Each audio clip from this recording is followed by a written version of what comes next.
Medios de contraste. Elaborado por Lina Isabel Maya, Juan Manuel Cortés, Sandra Milena Vidal, Fabián Orbey Ruiz y Adriana Rivera. Aprender sobre la composición, clasificación y manejo de los medios de contraste para su uso terapéutico, con el fin de tener una mejor visualización de los órganos o estructuras y así tener un mejor diagnóstico al paciente.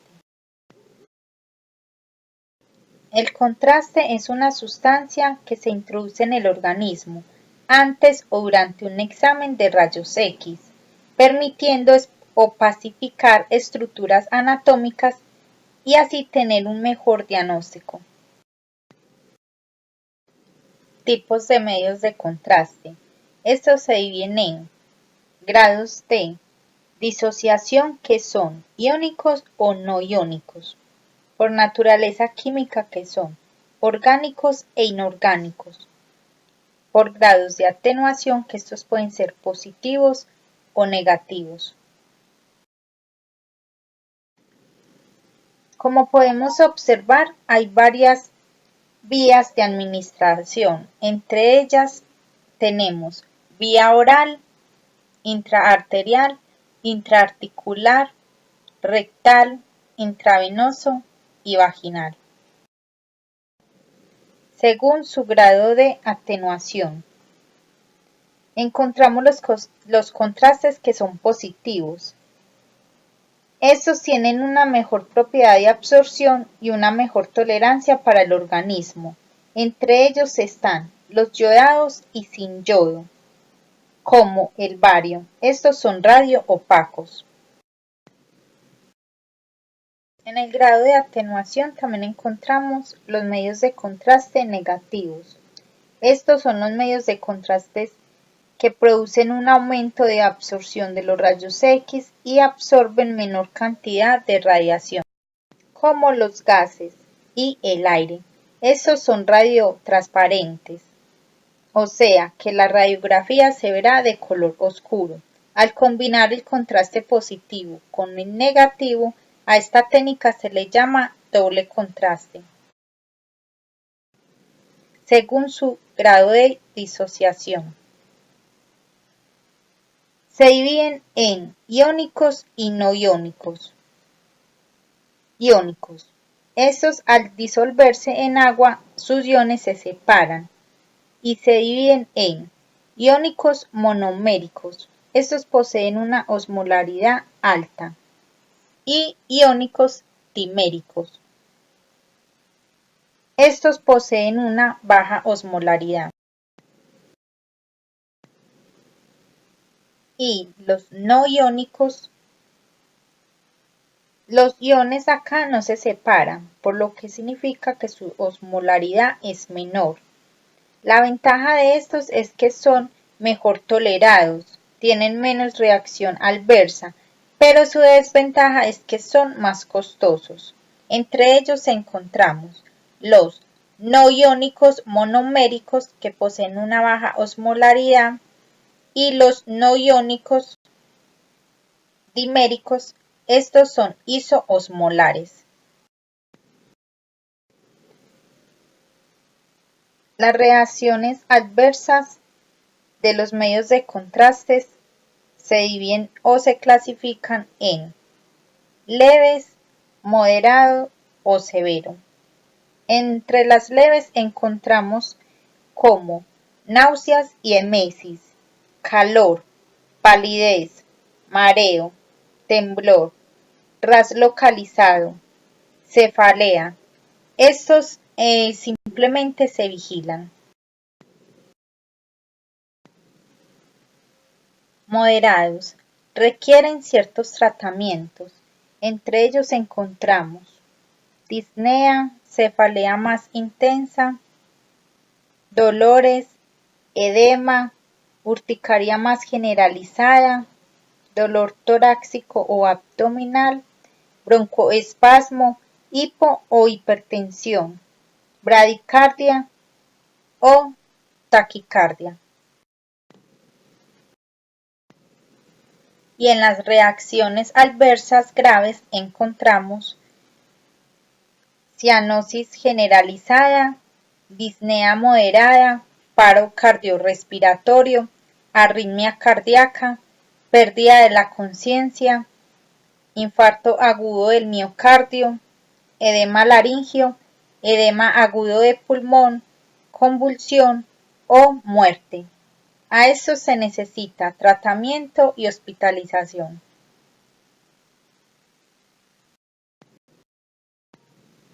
Tratamiento a las reacciones adversas. Cuando es leve, el tratamiento es intravenoso o intramuscular, con corticoides o antihistamínicos. En ocasiones se recomienda durante varios días por vía oral. En casos anafilácticos, la administración es adrenalina, reposición de líquidos, monitorización y en casos muy graves debe ser trasladado a la unidad de cuidados intensivos. Esta es la estructura química de los medios de contraste. Como podemos observar, la estructura química del yodo, del bario, del sulfato de bario, los contrastes negativos y los hidrosolubles, y las propiedades físico-químicas de estos. Contraindicaciones para el uso de medios de contraste. Cuando hay una reacción adversa previa o a materiales de contraste yodados. Cuando una persona sufre o tiene historial de asma, alergia, enfermedades cardíacas, cuando ha tenido alguna deshidratación, alguna enfermedad como el mieloma, el uso también de medicamentos bloqueadores, beta, AINE, entre otros.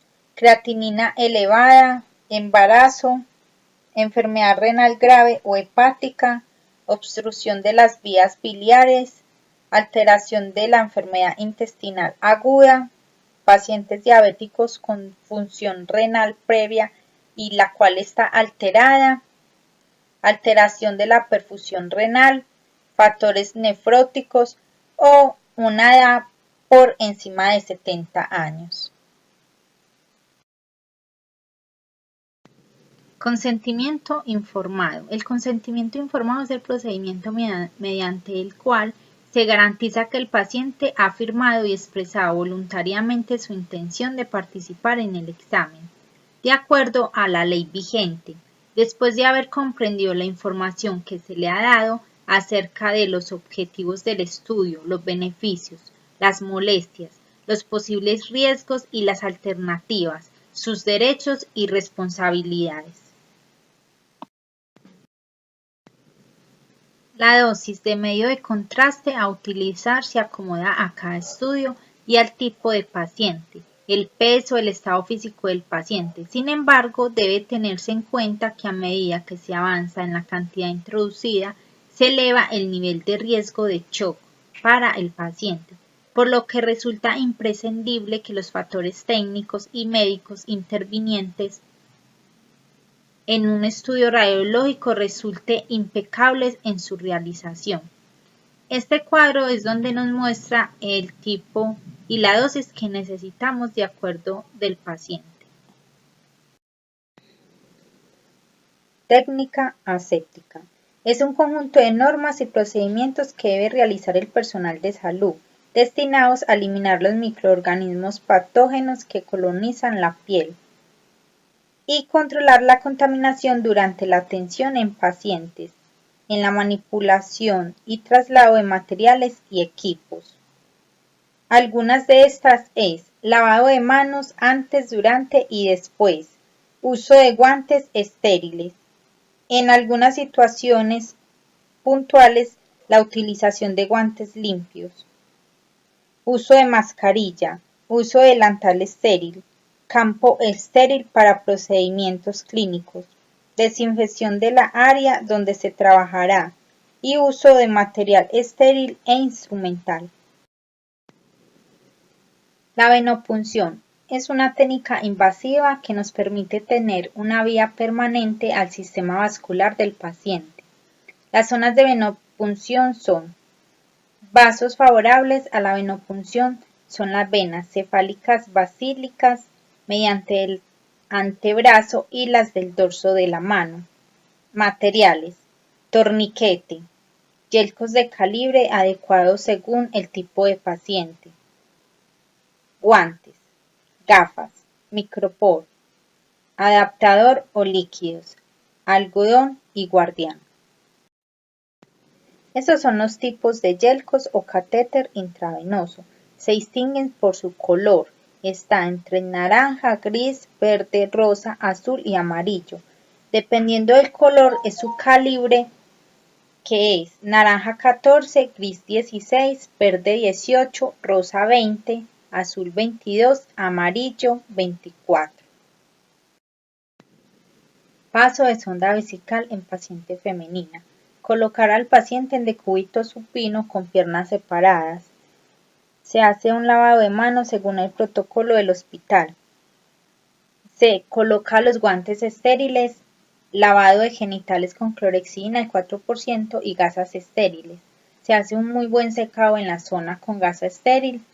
Se separan los labios lavando de arriba hacia abajo, del clítoris a la zona perianal y secando con gasas estériles. Se procede a abrir los paquetes para que el profesional que realiza la técnica estéril prepare el campo y el material necesario.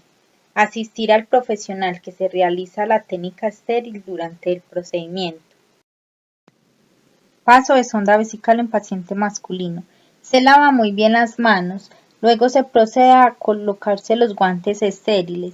Se realiza un lavado desde la parte de las ingles al pene, de arriba hacia abajo sin devolverse. Luego se coloca unas gasas estériles, se retira los guantes y se procede a colocar unos nuevos estériles. Se realiza entonces la iniciación del procedimiento. Lubrique la uretra y la punta desde la sonda con la lidocaína gel. Se sostiene el pene elevado en un ángulo de 60 grados. Se introduce la sonda lentamente hasta obtener eliminación. Recuerde que como es un sistema cerrado, se debe de haber ya colocado la sonda con el sistema el Cistoflor para garantizar su sistema cerrado. Luego de que hay obtención de orina, se procede a inflar el balón, se retrae un poquito hasta que haga resistencia en la uretra. Ya se procede a colocar el Cistoflor en su fijación. Técnica para paso de sonda vesical. Tomar las medidas necesarias para prevenir riesgos laborales del profesional ligadas a la seguridad, higiene y ergonomía. Se realiza un lavado de manos según el protocolo, se higieniza las manos con solución alcoholizada y colocación de guantes estériles. Se prepara el campo estéril y el material necesario. La manipulación del catéter siempre se realizará de forma aséptica usando un equipo y guantes estériles. Conectar el catéter al sistema colector. Usar sistemas de drenaje cerrados evitando la desconexión entre sonda, tubo y bolsa. Pincelar con clorexina al 0.02% los genitales externos. Lubricar catéter uretra abundantemente, introduciendo el catéter suavemente para no provocar traumas por el meato hasta que salga la orina. Una vez introducido el catéter en vejiga, se inflará el globo de 8 a 10 milímetros de agua destilada estéril y se traccionará levemente hasta notar resistencia para asegurar su anclaje.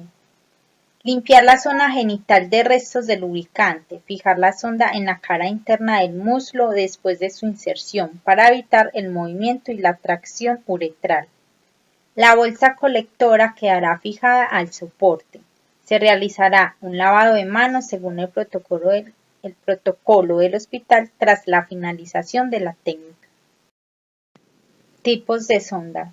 Según el calibre. Los calibres deben de seleccionarse según el sexo, la edad, características del paciente. En el caso de adultos existen sondas desde el calibre 8 al 30.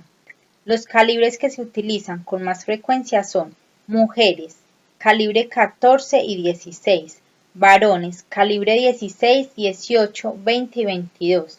También hay una diferencia en el caso de la longitud de la sonda en el sondaje intermitente o autosondaje, hombre de 40 y mujer de 20 centímetros.